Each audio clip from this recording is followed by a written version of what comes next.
एक बहन है, काफी समय से परमात्मा से जुड़ी हुई है। अब भाई और बहनों, इस प्रकार की नादानी देखकर हमें बड़ा दुख होता है कि आत्माएं इतने दिनों से परमात्मा सतगुरु रामपाल जी भगवान का सत्संग सुन रही हैं, ज्ञान सुन रही हैं, साध संगति से भी जुड़ी हुई है। फिर भी भाई और बहनों, इस ज्ञान को समझ पाना कोई सामान्य बात नहीं है। परमात्मा की वाणियों को समझना ये कोई सामान्य बात नहीं है, कोई बच्चों का काम नहीं है। अब एक बहन ने इसी प्रकार वाणी का अपने हिसाब से अर्थ निकाल कर लिखा है। भगत जी, परिवार वाले वोट डालने को बोल रहे हैं, क्या हम कमजोर पार्टी को वोट दे सकते हैं? नीचे उन्होंने परमात्मा की वाणी का हवाला दिया है कि हरिजन तो हारा तो हरिसों मिले और जीता यम की लार। यानी परमात्मा की इस वाणी का उन्होंने अपने तरीके से एक गलत अर्थ निकाला है कि हरिजन की हारा तो हर्षों मिले, यानी जो हारने वाली पार्टी है, जो कमजोर पार्टी है, यदि हम उसको वोट देंगे तो परमात्मा हमसे जो है वो प्रसन्न होगा। नहीं, इस वाणी का ये मतलब नहीं है।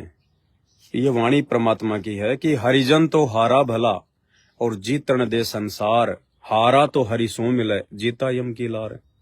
परमात्मा ने एक भगत के लिए कहा है, आदेश दिया है कि हरिजन तो हारा भला। हरिजन यानी जो भगवान की भक्ति करता है, जो भगत होगा। हरिजन को चमार को नहीं कहते, हरिजन को शेड्यूल कास्ट को नहीं कहते हैं। हरि यानी भगवान और जन मानी उसका व्यक्ति, उसका भगत, उसका दास, यानी जो भगवान का दास होगा, जो हरि का दास है, जो भगवान के बहुत ज्यादा जो नजदीक है, जो भगवान की भक्ति करता है, जो हरि का जो गुणगान करता है, उसको कहते हैं हरिजन। तो हम संत रामपाल जी के जितने भी भगत हैं, हम लोग हरिजन हैं। रियल में हरिजन हम लोग हैं, जितने भी संत रामपाल जी के हम फॉलोवर हैं, क्योंकि रियल में जो हरि है, हरि यानी परमात्मा, भगवान, अल्लाह, वो संत रामपाल जी है। और जितने भी उनके दास और दासियां हैं जो उनकी भक्ति करते हैं, वो उनके जन हैं। तो रियल में इस धरती पर यदि कोई हरिजन है, जिनको हम हरिजन कह सकते हैं, तो वो संत रामपाल जी के भगत हैं।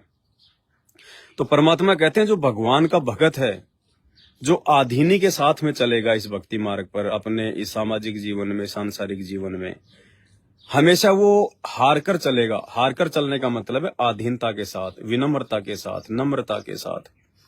वो किसी से लड़ाई झगड़ा ना करे, कोई उसको दो बातें बोल दे तो उसको सुन ले। अरे हेमंत, इसको ले जा। कोई दो बातें यदि भगत को बोले तो भगत सहन कर ले। भगत के साथ यदि फालतू में कोई मारपिटाई करे तो भगत उसको वापस मारपिटाई ना करे, सहन कर ले, उसको अपना बचाव करे। भगत को यदि कोई गालियां दे रहा है तो भगत गाली खा ले, गाली सहन कर ले। सांसारिकता की दौड़ में दुनिया भाग रही है, भगत को नहीं भागना है। भगत ने वहां पे हारी लिख देनी है, भगत ने हार जाना है। दुनिया पैसे कमाने के लिए दौड़ रही है, 2 के 4 बनाने में जोड़ रही है, सारा दिन भागा दौड़ कर रही है, तो भगत ने वहां पे अपनी हारी लिख देनी है कि नहीं भाई, हमें तो केवल इतनी सी माया चाहिए जितना हमारा 2 टाइम की रोजी रोटी का जुगाड़ हो जाए। कहते हैं साईं इतना दीजिए जिसमें कुटुंब समाओ, हम भी भूखे ना रहें, साधु न भूखा जाए। तो उसको कहते हैं हारा हुआ। हरिजन तो हारा भला, यानी इस परमात्मा के मार्ग में हमने अपनी हारी लिख कर चलनी है। हमने किसी के साथ में राग द्वेष नहीं करना, हमने हारी लिख देनी है। कोई हमारे को ओछा मंदा बोलता है, गाली निकालता है, कोई हमारे को नीचा दिखाने का प्रयास करता है, तो हमने हारी लिख देनी है कि ठीक है भैया, तुम अपना नाम करो, तुम अपनी इज्जत को 7वें आसमान पर लेके जाओ। हम तो नीचे ठीक है, हम तो जमीन पर ठीक है, हम तो हाथ जोड़कर चलेंगे, गर्दन नीचे करके चलेंगे। उसको कहते हैं हरिजन तो हारा भला, यानी जो अपनी हारी लिख दे, जो हार मान ले संसार के लोगों के आगे, उनकी बकवादों के आगे, जो हार मान ले, उसको कहते हैं हरिजन तो हारा भला और जीतन दे संसार। दुनिया जो कर रही है उनको करने दो अज्ञानता में। हमने तो दुनिया के आगे अपनी हार मान लेनी है, क्योंकि हमें भगवान समझ में आ गया, हमारे को ज्ञान समझ में आ गया। अब हमने दुनिया की देखा देखी, उनके कंपटीशन में आगे नहीं बढ़ना है हमने। तो कहते हैं हरिजन तो हारा भला जीतन दे संसार, हारा तो हरिसों मिले और जीता यम की लार। जो अपनी हारी लिख देगा, जो संसार की बकवादों के आगे हार जाएगा, यानी ज्ञान आधार से उसकी इच्छा ही नहीं होगी सांसारिक इन बकवादों की, उसको कहते हैं हार जाना। तो कहते हैं ऐसा यदि कोई व्यक्ति होगा, ऐसा यदि कोई भगत होगा, तो परमात्मा की नजरों में उसकी इज्जत बढ़ जाएगी, वो परमात्मा के हृदय में समाने के लायक हो जाएगा। परमात्मा उस हारी लिखने वाले भगत को अपने चरणों में जगह दे देते हैं। हारा तो हरिसों मिले, ऐसा यदि कोई भगत होगा, आदीन होगा, दास होगा, विनम्र होगा, तो कहते हैं वो हरि से मिलेगा, यानी उसको परमात्मा की प्राप्ति हो जाएगी, उसको मोक्ष की प्राप्ति हो जाएगी। और जितण दे हारा तो हरिसों मिले, जितण दे संसार। हारा तो हरिसों मिले और जीता यम की लार। और जो बिल्कुल गर्दन ऊपर करके चलते हैं, अहंकार में चलते हैं, भगवान का नाम लेते नहीं हैं, कोई समझाए तो उनकी बातें नहीं मानते हैं, बात बात पर लोगों के साथ में लड़ाई झगड़ा, छोटी छोटी बातों को लेकर फसाद, तो कहते हैं उनको तो फिर काल पकड़ के ले जाएगा। जीता यम की लार, उनको जीतने दो जगत वालों को, उनको फिर काल पकड़ के लेके जाएगा। तो इस प्रकार इस वाणी का मतलब है ये। अब इतने दिनों से आप बहन परमात्मा का ज्ञान सुन रही हो और फिर भी आप इन वाणियों को कहाँ क्या सेट करना है, इन वाणियों के माध्यम से परमात्मा हमें क्या समझाना चाह रहे हैं, वो आप जी समझ नहीं रहे। अपने अपने हिसाब से चलोगे तो बात नहीं बनेगी। परमात्मा कहते हैं सब सुमरे अपने अनुमाना, तो गति लखी न जाए, कहे कबीर कृपया कर जन पर ज्यों की त्यों समझाए। तो ये परमात्मा की सामान्य से दिखने वाली वाणियां भी संकेतों में हैं, कोड वर्ड में हैं, तत्व ज्ञान युक्त हैं। इनको कोई ये ना सोचे कि हम तो बस हमें हमारे गुरुजी ने बता दिया और हमने समझ लिया। परमात्मा की एक वाणी के सैकड़ों अर्थ निकलते हैं, सैकड़ों अर्थ जगह जगह पर। तो बहन जी वोट तो हमने वैसे ही नहीं डालना है, हमारा और वोट का लेना देना क्या? वोट डाल के हमारे को यहाँ पे गधा बनना है क्या? उस राजनेता के पाप कर्म हमने अपने सिर पर लेने हैं क्या? हमने तो भक्ति करके अपने पाप कर्मों का भार अपने सिर से उतारना है। और तुम इनको वोट डालकर, क्योंकि वोट तुम जिसको डालोगे, भाई कोई राजनेता बनेगा, कोई मंत्री बनेगा, कोई विधायक बनेगा, तो कैसे बनेगा? आप लोगों की वोट से बनेगा। आप लोगों का वोट मतलब आप लोगों का समर्थन। अब मान लीजिए वो व्यक्ति जीत गया, अब जीतने के बाद वो कोई भंडारे तो करेगा नहीं, वो कोई समाधि लगा के तो बैठेगा नहीं। राजनेता है, दुनिया में सबसे बड़े झूठे, सबसे बड़े करप्ट जो होते हैं वो राजनेता होते हैं। राजनेता का कभी विश्वास नहीं किया जा सकता है। एक आम कहावत है कि वैश्या पैसे लेकर कम से कम थोड़ा बहुत तो सुख प्रदान करती है लोगों को, राजनेता तो वो भी नहीं करते, टोटल हजम कर जाते हैं। यानी वैश्या से भी गिरा हुआ है, बताया राजनीति को परमात्मा ने, वैश्या से भी जो है वो गिरा हुआ। अब यदि आप उनका समर्थन करेंगे, आप उनको वोट देंगे, वो जीतेगा। अब जीत के क्या करेगा वो?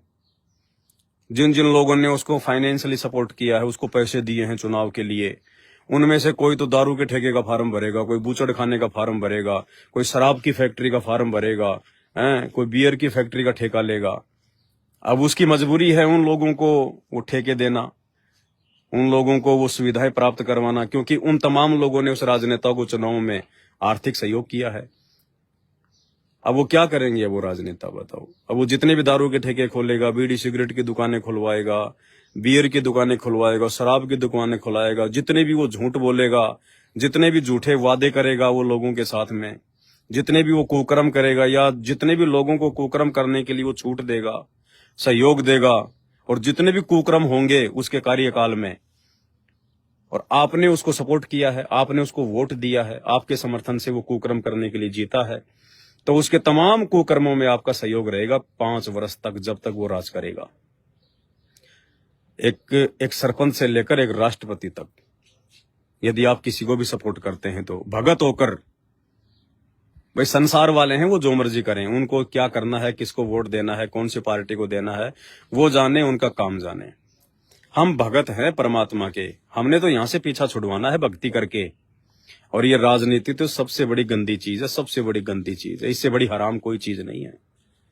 ये लोग कितने नीचे गिर जाते अपनी कुर्सी के लिए, अपनी राज्य की प्राप्ति के लिए, अपने शासन को यथावत बनाए रखने के लिए, चुनावों में जीत प्राप्त करने के लिए। कितनों को ये लोग मरवा देते हैं, कितनों का ये लोग बुरा करवा देते हैं, कितनों की ये लोग आत्मा दुखाते हैं। इनको कोई फर्क नहीं पड़ता है, क्योंकि ये काल के सीधे एजेंट होते हैं ये राजनेता। और परमात्मा ने भी सत्संग में कह रखा कि ये भगवान की शरण में नहीं आएंगे, ये तो जब गधे बन लेंगे ना तब परमात्मा की शरण में आएंगे, किसी और जन्म में। वर्तमान में ये सतगुरु रामपाल जी की शरण में नहीं आ सकते, भगत नहीं बन सकते ये। अगर नाम भी लेंगे तो खाली फॉर्मेलिटी करेंगे ये। तो भाई और बहनों, हमने परमात्मा की वाणियों को समझना है, मालिक के मिशन को समझना है। दुनिया ने नेता चुनना है, दुनिया चुन लेगी, हमें कोई लेना देना नहीं। कोई भी बने, हम तो अपनी मेहनत का खा रहे हैं, वो राजनेता थोड़ी दे रहा हमें। वो राजनेता तो खुद राजनेता बन के दुनिया लूटता है, देश को लूटता है, वो अपनी मौज मस्ती करता है, वो ऐसो आराम करता है। राजनेता हमें देता क्या है? वो तो लेता है जनता से, भिखारी है वो तो। जनता के वोटों की भीख मांग के राजा बनता है, फिर जनता के टैक्स का पैसा खाता है, फिर वो है, और फिर दुनिया भर का पाप अपने सिर पर लाद लेता है। और फिर परमात्मा ने यहाँ का विधान बताया कि राजा अगले जन्म में जो है वो गधी की योनि में जाता है। सीधा ये विधान है। एक हरि की भक्ति बिन राजा गधा होय, माटी लदे कुमार की घास न डाले कोई। तो ऐसे गधों को सपोर्ट करेंगे क्या हम भगत? तो ये तो कॉमन सेंस की बात है। परमात्मा हर चीज को खोल के थोड़ी बताएंगे। इन चीजों को समझने के लिए भगवान ने हमारे को ये सत्संग दिए हैं, तत्व ज्ञान दिया है, ऊपर से भगवान ने सत्संगति से जोड़ दिया। तो अब भी यदि हम नहीं समझेंगे, उस परमात्मा के मकसद को नहीं समझेंगे, फिर हम काहे के भगत हैं? क्यों भक्ति कर रहे हैं? फिर हम तो ड्रामेबाजी कर रहे हैं, खाली फॉर्मेलिटी कर रहे हैं। फिर हम तो, हमें को डर ही नहीं है कि ये मनुष्य जन्म छूट गया तो क्या होगा, फिर हमारे साथ में क्या बनेगी हमारे साथ में। परमात्मा कितने दुखी हो रहे हैं, कितने परेशान हो रहे हैं। जेल में बैठकर भी परमात्मा को सुख चैन नहीं है, वहां से भी उन्हें हमारी चिंता है। एक एक घंटे के, डेढ़ घंटे के सत्संग जेल से भेज रहे हैं भगवान। और हम अपनी भक्ति को लेकर जरा भी जो है वो चिंतित नहीं है। भाई ऐसे बात नहीं बनेगी, समय निकल जाएगा।